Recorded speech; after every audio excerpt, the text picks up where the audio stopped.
গাজীপুরের একেবারে শেষ প্রান্ত থেকে রওনা দিয়েছিলাম নীলফামারীর উদ্দেশ্যে। গাড়ি ছাড়ার কথা ছিল রাত ৮টায়, কিন্তু জ্যামের কারণে আসতে দেরি হচ্ছিল। এজন্য চা খেয়ে সময় পার করছিলাম। কিন্তু গাড়ি আসতে যে এত দেরি হবে সেটা কল্পনাও করিনি।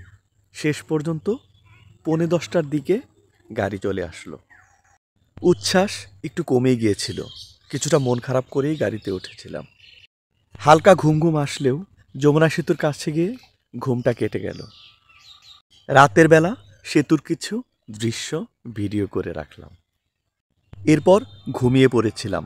রাত প্রায় 1:45টায় সিরাজগঞ্জ ফুড ভিলেজে গাড়ি থামল। এইখানে এত গাড়ি এবং এত মানুষের সমাগম, মনেই হবে না যে এখন রাতের বেলা। রাত 2টা বাজে। প্রচণ্ড খিদে পেয়েছিল। ওয়াশরুম থেকে এসে ভাবলাম ভাত খাই। এইখানে খাবারের এত দাম, এইটুকু প্লেটে মুরগি এবং এতটুকু ভাত 120 টাকা, এর সাথে পানি আরও 20 টাকা।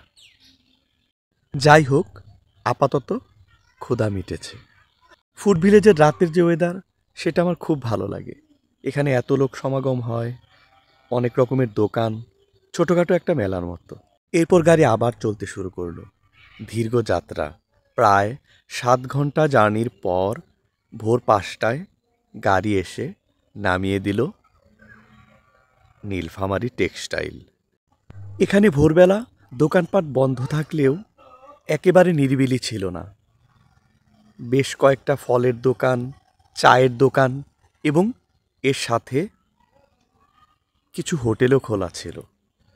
আমাকে আমার শ্যালকের বন্ধু রুমেল নিতে আসবে বাইকে করে, এজন্যই ওয়েট করছিলাম।